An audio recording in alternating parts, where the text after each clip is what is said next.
Assalamualaikum warahmatullahi wabarakatuh. Kami dari kelompok 5 ingin mempresentasikan beberapa materi dari struktur data. Sebelumnya, untuk perkenalan diri, kami dari kelompok 5 yang beranggotakan 4 orang.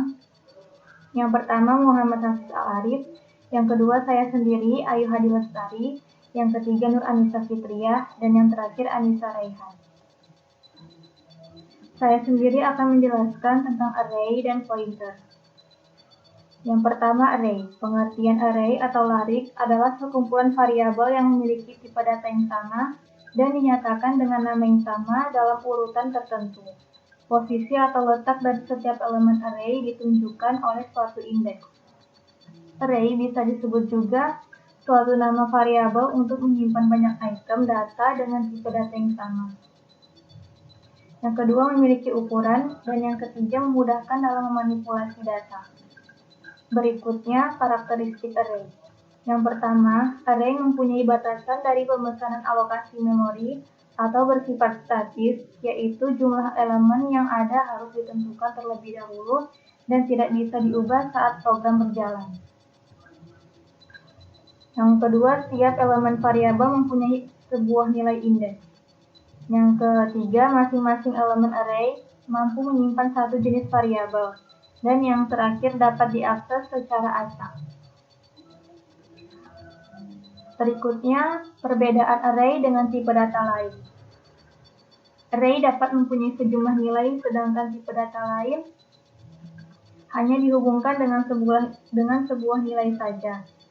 Yang kedua, array dapat digunakan untuk menyimpan beberapa nilai tipe data lain, data char, int, float, double, long, dan lain-lain, yang sama dengan satu nama saja. Yang ketiga, array dapat berupa satu dimensi atau lebih, sedangkan tipe data lain hanya berupa satu dimensi. Selanjutnya, ada jenis array. Yang pertama, array dimensi 1. Merupakan kumpulan elemen yang memiliki tipe data yang sama dan hanya memiliki satu indeks, dan variabel yang sering digunakan untuk pendeklarasian variabel tipe data yang sama, tetapi memiliki indeks yang berbeda. Indeks array secara umum dimulai dari 0. Untuk bentuk penulisan, ada tipe. Tipe ini bisa dalam berbentuk integer atau float. Dan ada data variabel dan juga jumlah elemen, jumlah array. Yang kedua, ada array multidimensi, merupakan kumpulan-kumpulan elemen yang memiliki tipe data yang sama, tetapi memiliki indeks yang berbeda. Dan pengisian elemen array dilakukan melalui indeks. Indeks array biasanya dimulai dari 0,0. Jumlah elemennya yaitu indeks kali 2 kali indeks selanjutnya. Untuk bentuk penulisan, ada tipe, ada data variabel, ada jumlah array 1, jumlah array kedua, dan jumlah array selanjutnya. Nah, kesimpulannya, array merupakan bagian dari struktur data sederhana.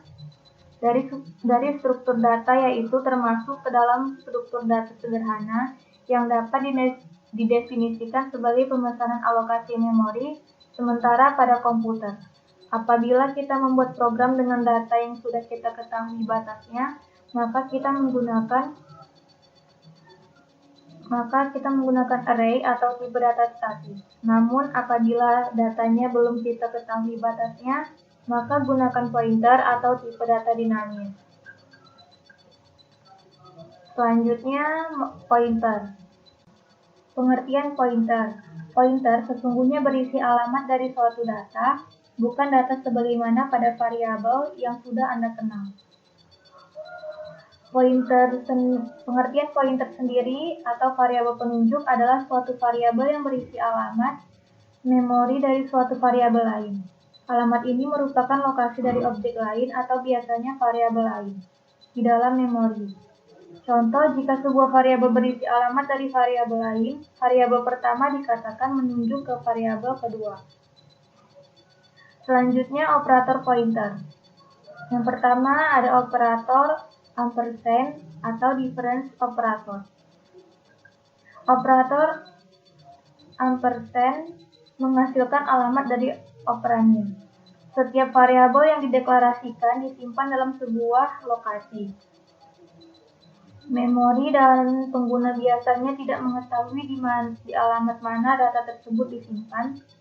Dalam C++, untuk mengetahui alamat tempat penyimpanan data, dapat digunakan tanda ampersand atau dan yang dapat diartikan alamat. Contoh, bilangan 1 sama dengan dan bilangan 2. Dibaca, isi variabel bilangan 1 sama dengan alamat bilangan 2. Yang kedua, operator bintang atau reference operator. Operator bintang menghasilkan nilai yang berada pada sebuah alamat. Penggunaan operator ini berarti mengakses nilai sebuah alamat yang ditunjuk oleh variabel pointer. Contoh, bilangan 1 sama dengan bintang bilangan 2. Dibaca di bilangan 1 sama dengan nilai yang ditunjuk oleh bilangan 2. Dan yang terakhir, mendefinisikan variabel pointer. Untuk sebuah variabel pointer didefinisikan dengan bentuk sebagai berikut. Ada tipe, data, bintang, nama, variabel.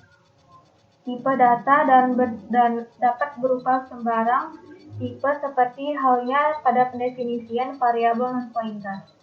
Nama variabel adalah nama variabel pointer. Contohnya in bintang untuk pointer ke in, char bintang tch pointer ke chart, dan char bintang tch1 bintang tch2. Searching and sorting. Pengertian sorting. Sorting adalah proses mengatur sekumpulan objek menurut aturan atau susunan tertentu. Urutan objek tersebut dapat menarik atau disebut juga ascending atau data kecil ke data yang lebih besar. Metode sorting itu ada 3. Yang pertama, bubble chart atau pengurutan gelembung. Yang kedua, selection chart atau pengurutan maksimum ke minimum. Dan yang ketiga, insert chart, yaitu pengurutan sisip. Yang pertama kita bahas di bubble chart. Bubble chart atau pengurutan gelembung ini merupakan suatu pengurutan gelembung yang diinspirasi oleh gelembung sabun yang ada di dalam permukaan air. Karena berat jenis gelembung sabun lebih ringan dari berat jenis air, maka gelembung sabun tersebut akan mengapung. Prinsip pengapungan ini juga dipakai pada pengurutan gelembung. Elemen yang berharga paling kecil diapungkan, yang artinya diangkat ke atas atau ke ujung yang paling kiri melalui pertukaran. Proses pengampungan ini dilakukan N kali langkah. Pada langkah ke-1, lari 1 sampai dengan N akan terdiri dari 2 bagian, yaitu yang pertama, bagian yang sudah terurut yaitu L1 sampai dengan LI. Yang kedua, bagian yang belum terurut LI ditambah 1 sampai dengan LN. Yang kedua itu ada selection chart atau pengurutan maksimum minimum. Itu pengertiannya metode pengurutan ini didasarkan pada pemilihan elemen maksimum dan minimum. Kemudian mempertukarkan elemen maksimum dan minimum ini tersebut dengan yang terujung lari atau elemen ujung kiri dan elemen ujung kanan. Selanjutnya, elemen terujung itu kita isolasi dan kita tidak ikut sertakan pada proses selanjutnya. Karena proses utama dalam pengurutan tersebut adalah pemilihan elemen maksimum atau minimum. Maka metode ini disebut metode pemilihan selection. Yang ketiga itu ada insertion chart. atau pengurutan sisip adalah metode pengurutan dengan cara menyisipkan elemen lari pada posisi yang tepat. Pencarian posisi yang tepat dilakukan dengan pencarian beruntun. Selama pencarian posisi yang tepat dilakukan, pergeseran elemen lari tersebut. Terus setelah itu kita masuk bagian searching. Pengertian searching itu adalah proses fundamental dalam pemrograman yang berguna untuk menemukan data atau nilai tertentu di dalam sekumpulan data yang bertipe sama. Fungsi pencarian itu sendiri adalah untuk memvalidasi atau mencocokkan data tersebut. Ada dua metode searching atau pencarian. Yang pertama itu ada pencarian beruntun atau sequential search. Pengertiannya itu membandingkan setiap elemen lari satu persatu secara urut atau beruntun, mulai dari elemen pertama sampai dengan elemen yang terakhir. Di dalam sequential search ini ada dua macam lagi, dibagi dua. Yaitu yang pertama, pencarian pada array yang sudah terurut, dan pencarian dalam data array yang belum terurut. Yang kedua, pencarian bagi dua atau binary search. Salah satu keuntungan data yang terurut ini adalah memudahkan pencarian yang dalam hal ini adalah pencarian bagi dua. Sebenarnya dalam kehidupan kita sehari-hari, kita sering menerapkan algoritma ini untuk mencari kata-kata tertentu di dalam kamus. Misalnya kamus bahasa Inggris, kita tidak membuka kamus tersebut dari halaman awal sampai akhir, namun satu persatu. Namun bila kita mencarinya dengan cara membelah atau membagi halaman buku tersebut, begitu seterusnya sampai kita menemukan kata yang dicari. Oke, terima kasih. Linked list atau dikenal juga dengan sebuah senarai berantai adalah struktur data yang terdiri dari urutan record data di mana setiap record memiliki field yang menyimpan alamat dari record selanjutnya. Elemen data yang dihubungkan dengan link pada linked list disebut node. Biasanya di dalam suatu linked list terdapat istilah head and tail. Nah, head adalah elemen yang berada pada posisi pertama dalam suatu linked list, sedangkan tail adalah elemen yang berada pada posisi terakhir dalam suatu linked list. Berikut ini adalah operasi-operasi linked list. Insert. Insert berarti menambah sebuah simpul baru ke dalam suatu linked list. Kemudian isEmpty yaitu menentukan apakah linked list kosong atau tidak. Yang ketiga, find first yaitu mencari elemen pertama dari linked list. Yang keempat, find next, mencari elemen sesudah elemen yang ditunjuk now. Yang kelima, ada retrieve, yaitu mengambil elemen yang ditunjuk oleh now. Elemen tersebut dikembalikan oleh fungsi. Kemudian, update, mengubah elemen yang ditunjuk oleh now dengan isi dari sesuatu. Selanjutnya, delete now, yaitu menghapus elemen yang ditunjuk oleh now. Jika yang dihapus adalah elemen pertama dari linked list atau head akan berpindah ke elemen berikutnya. Selanjutnya, delete head, yaitu menghapus elemen yang ditunjuk head berpindah ke elemen sesudahnya. Dan yang terakhir, clear, yaitu menghapus linked list yang sudah ada. Nah, berikut ini adalah macam-macam dari linked list. Yang pertama ada single linked list. Single linked list merupakan suatu linked list yang hanya memiliki satu variabel pointer saja, di mana pointer tersebut menunjuk ke node selanjutnya.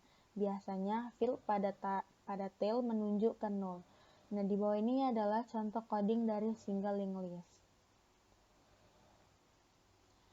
Nah, single linked list itu terbagi dua, yaitu single linked list circular, single linked list yang pointer next-nya menunjuk pada diri sendiri. Jika single linked list tersebut terdiri dari beberapa node, maka pointer next pada node terakhir akan menunjuk ke node terdepannya. Yang kedua, single linked list non-circular. Single linked list non-circular adalah node terakhir akan menunjuk ke 0 yang akan digunakan sebagai kondisi berhenti pada saat pembacaan isi linked list.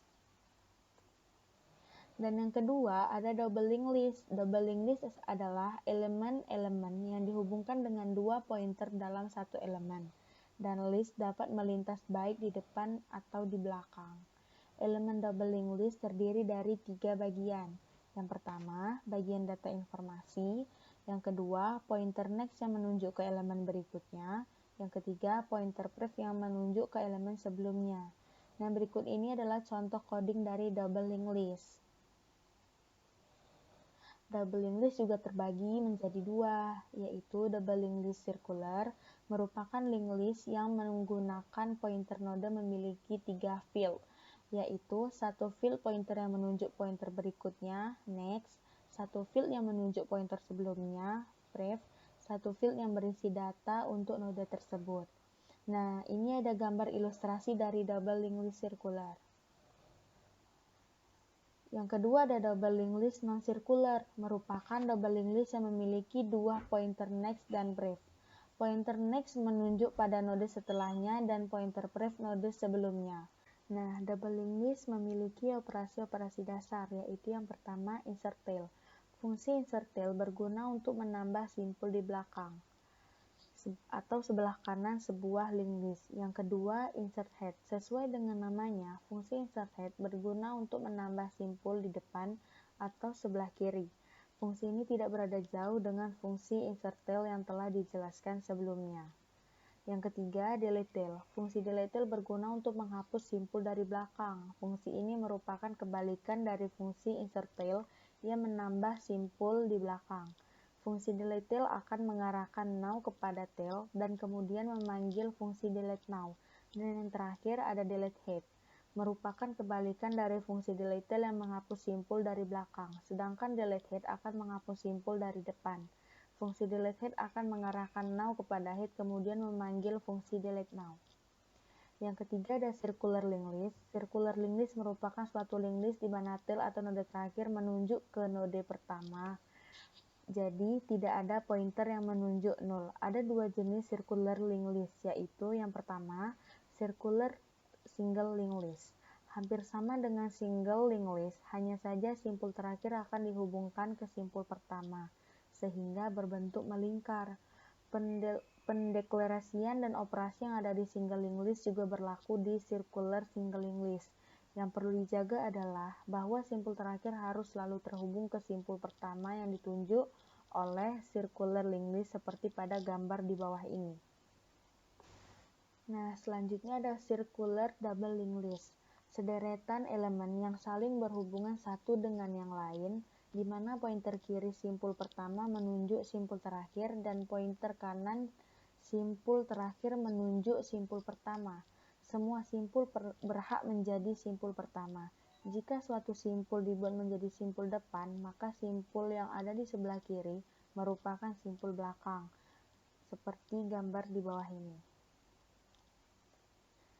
Dan yang terakhir ada multiple linked list. Multiple linked list merupakan suatu linked list yang memiliki lebih dari dua buah variabel pointer. Contohnya seperti gambar yang tertera berikut ini. Yaitu materi stack dan Go. Kita mulai dari stack. Pengertian. Stack adalah tipe data abstrak yang umum digunakan pada seluruh bahasa pemrograman komputer. Jadi, stack itu nggak hanya ada di C++ saja, namun juga ada di C, Java, Python, dan lain sebagainya. Stack sendiri sama seperti halnya tumpukan jika di dunia nyata. Nah, misalnya terdapat tumpukan piring yang telah selesai dicuci. Setelah itu akan ditumpuk dari bawah ke atas. Kemudian setelah semua bersih, maka akan diambil satu persatu dari atas ke bawah untuk dimasukkan ke rak piring. Nah, jenis operasi. Pada tipe data stack terdapat dua jenis operasi, yaitu push dan pop, yang mana kedua tipe data tersebut akan kita jelaskan di slide selanjutnya. Mengenai tentang operasi stack, yang pertama yaitu push, yaitu proses penambahan data ke dalam stack. Terdapat langkah-langkah dalam operasi push. Yang pertama, memeriksa apakah stack itu penuh. Yang kedua, jika stack penuh, maka sudah tidak ada ruang untuk memasukkan data. Jadi cukup tampilkan pesan bahwa stack sudah penuh. Yang ketiga, jika masih ada ruang, tambahkan satu nilai pada top untuk menunjukkan ke ruang kosong selanjutnya. Dan yang terakhir, tambahkan data di mana ruang kosong yang telah ditunjuk oleh top. Untuk operasi kedua, yaitu pop, kebalikan dari push, yaitu mengambil data bersamaan dengan menghapus data dari stack tersebut. elemen pada stack tidak akan benar-benar terhapus. Hanya saja penunjuk top itu dikurangi dengan 1. Namun pada implementasi stack itu tersendiri, pop akan benar-benar menghapus data tersebut dari stacknya. Nah, langkah-langkah untuk pop, yang pertama masih sama, memeriksa apakah stack itu kosong. Yang kedua, jika stack kosong, maka sudah tidak ada lagi data untuk dihapus. Yang ketiga, jika masih ada data pada tumpukan, maka akses data yang paling atas. Dan yang terakhir, kurangi nilai penunjuk top. Bagaimana stack itu bekerja? Di sini ada 5 poin. Yang pertama, untuk mengimplementasikan program stack di C++, kita membutuhkan 3 method. Yang pertama, fungsi push untuk menambahkan data ke dalam stack, fungsi pop untuk mengeluarkan data dari stack, dan print stack untuk menampilkan data yang ada di stack. Yang kedua, selain 3 fungsi tersebut, kita akan membuat 2 fungsi opsional untuk mengecek apakah stack itu kosong atau penuh. Yang ketiga, untuk menyimpan data, kita bisa menggunakan empty array dengan maksimum array yang nanti akan kita definisikan sebagai maksimum stack. Dan yang keempat, agar data tumpukannya terstruktur, kita bisa menggunakan struct hingga lebih mudah mengakses data top dan array datanya sendiri seperti sebuah objek. Dan yang terakhir, karena ini adalah program konsol, maka tentu kita juga akan membuat fungsi mainnya. Berikut langkah-langkah dalam membuat stack. Yang pertama, preprosesor dan header file. Di sini kita hanya menggunakan 2 baris prosesor dan define header file stream untuk standar input output stream dan max untuk maksimum data array pada stack. Yang kedua, itu struct data. Pada bagian ini kita deklarasikan top untuk menunjukkan data teratas pada stack dengan jumlah array dari data maksimum yang telah didefine sebelumnya, yaitu max. Yang ketiga yaitu inisiasi nilai top untuk memastikan top berada pada posisi indeks ke 0 pada saat menambahkan data ke stack, maka di sini kita perlu menambahkan nilai awal yaitu -1. Selanjutnya yaitu check stack. Kedua fungsi ini akan digunakan untuk memeriksa apakah stack itu full atau empty. Keduanya mengembalikan nilai boolean, jadi kita cukup mengembalikan nilai perbandingan pada fungsi masing-masing. Nah, kedua fungsi tersebut ada yang empty akan mengembalikan nilai true jika nilai stack top sama dengan -1 atau false jika tidak sama. Untuk fungsi full akan mengembalikan nilai true jika nilai stack top sama dengan max array yang telah ditentukan, dikurang 1 atau false jika tidak sama. Selanjutnya yaitu menambahkan data ke stack. Untuk menginputkan data ke stack, hal utama yang perlu kita lakukan adalah memeriksa apakah stack itu penuh atau tidak. Jika penuh, maka kita tidak dapat menambahkan data karena sudah tidak ada ruang lagi. Jika masih ada, cukup tambahkan nilai stack top dengan 1, kemudian masukkan data ke ruang top. Selanjutnya itu mengambil data dari stack. Sebelum mengambil data, kita perlu memeriksa apakah stack itu kosong atau tidak lagi. Nah, jika kosong, maka cukup tampilkan pesan bahwa stack itu kosong. Jika masih ada, tampilkan data dengan mengambil data teratas dari stack dan menghapus data tersebut dengan mengurangi nilai top. Selanjutnya, menampilkan data pada stack. Nah, sama seperti halnya mengambil data dari stack, kita juga harus memeriksa juga apakah stack itu kosong atau tidak. Jika tidak ada stack, maka cukup tampilkan pesan bahwa stack kosong dan tidak ada yang bisa ditampilkan. Jika ada data, maka tampilkan data satu persatu dengan stack menggunakan perulangan. Selanjutnya, menampilkan menu.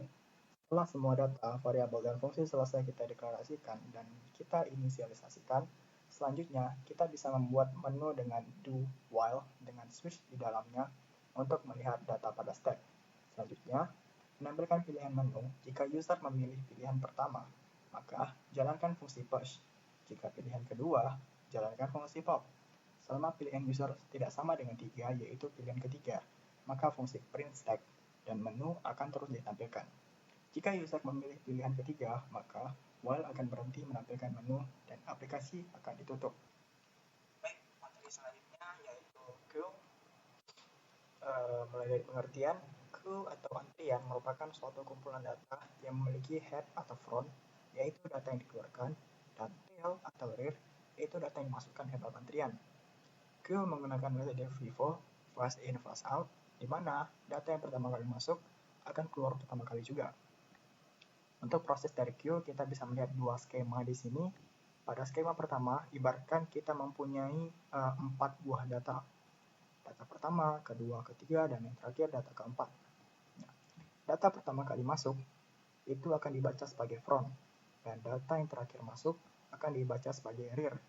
Nah, kita bisa melihat di sini terjadi proses enqueue, di mana kita memasukkan data kelima di belakang data keempat. Alhasil, yang sebelumnya rear terbaca pada data keempat akan terbaca pada data kelima. Nah, kita bisa melihat di sini juga terjadi proses EQ atau terjadi proses pengeluaran data. Menyangkut dari metode FIFO, fast in, fast out, maka data yang harus pertama kali keluar adalah data yang pertama kali masuk, yaitu data pertama. Nah, pada data pertama yang sebelumnya terbaca, yaitu front, akan terbaca pada data kedua. Begitu kira-kira proses dari queue itu sendiri. How it works, kita mempunyai 5 poin besar bagaimana untuk menjalankan sebuah queue. Yang pertama, program queue di C++ kita menggunakan 3 metode. Yang pertama fungsi enqueue untuk menambahkan data, dequeue untuk mengeluarkan data, dan yang terakhir printqueue untuk menampilkan queue. Yang kedua, selain 3 fungsi tersebut, kita akan membuat 2 fungsi opsional untuk mengecek apakah queue itu kosong atau full. Yang ketiga, untuk menyimpan data, kita bisa menggunakan empty array dengan maximum array yang nanti kita akan define sebagai maximum queue. Jadi, kita bisa mengetahui indeks pertama adalah front dan data indeks yang kosong untuk menambahkan data sebagai rear-nya. Yang keempat, untuk data antriannya terstruktur, kita bisa menggunakan struct data sehingga lebih mudah mengakses data front, rear, dan array datanya sendiri seperti sebuah objek. Dan yang terakhir, karena ini juga program konsol, kita juga akan membuat fungsi main-nya. Berikut cara-cara untuk membuat queue. Yang pertama juga preprocessor dan header file. Kita menggunakan 2 baris preprocessor dan define header file stream dan max untuk maksimum data array pada queue. Yang kedua, kita menggunakan struct data untuk mendeklarasikan front, rear, dan array data dengan jumlah array dari data maksimum yang telah di-define sebelumnya, yaitu max. Selanjutnya, check queue. Kedua fungsi ini digunakan untuk memeriksa apakah queue itu full atau kosong. Keduanya memberikan nilai boolean, jadi kita cukup memberikan nilai perbandingan pada fungsi masing-masing. Di sini kita bisa melihat 2 fungsi, yaitu isFull dan isEmpty. Pada fungsi isFull, kita bisa mengembalikan nilai true jika nilai rear sama dengan maksimum data array yang telah ditentukan max, atau false jika tidak sama. Pada fungsi isEmpty, akan mengembalikan nilai true jika nilai rear sama dengan 0 atau false jika tidak sama. Nah, yang selanjutnya menampilkan queue. Untuk menampilkan queue, kita perlu memeriksa apakah queue itu kosong atau tidak. Jika kosong, maka tidak ada data untuk ditampilkan. Jadi cukup tampilkan pesan, tapi jika antrian berisi data atau ada antrian di sana, maka tampilkan data yang di sana menggunakan fungsi loop. Selanjutnya yaitu input data ke queue. Kita perlu memeriksa apakah queue-nya itu kosong juga. Jika kosong, maka tidak ada data untuk tampilkan. Namun, jika berisi data, tampilkan data dengan menggunakan loop juga. Ambil data antrian, sama halnya dengan mengambilkan antrian. Untuk mengambil data, kita perlu memeriksa apakah data tersebut ada dalam antrian atau tidak. Karena kalau kita tidak dapat menghapus data, tidak pada antrian. Jika ada pada antrian, maka geser data ke antrian paling depan atau key front. Di sini kita akan menimpa data yang keluar dari antrian yang paling depan dan kemudian mengurangi satu nilai key rear. Selanjutnya, menampilkan menu. Langkah terakhir adalah menggunakan fungsi-fungsi dan variabel tersebut menjadi sebuah program queue dengan memanggilnya sebagai sebuah menu pada fungsi main. Nah, di sini kita hanya perlu menggunakan perluangan while dan switch untuk menemukan pilihan user. Nah, pilihannya ada 2, yaitu switch akan memeriksa pilihan user. Ada 2 pilihan. Pertama, jika user ingin menambahkan data ke stack R ke Q, dan pilihan kedua jika user ingin menghapus atau menurunkan data dari Q. Nah, selain dari kedua pilihan tersebut, maka tampilan pesan tidak tersedia. Yang kedua, sedangkan while sendiri akan mengulang pilihan pada switch selama user tidak memilih pilihan dengan nilai 3 atau choose sama dengan 3. Baik, terima kasih atas perhatiannya. Saya minta maaf bila ada kesalahan. Saya akhiri, wabillahi taufiq wal hidayah. Wassalamualaikum warahmatullahi wabarakatuh.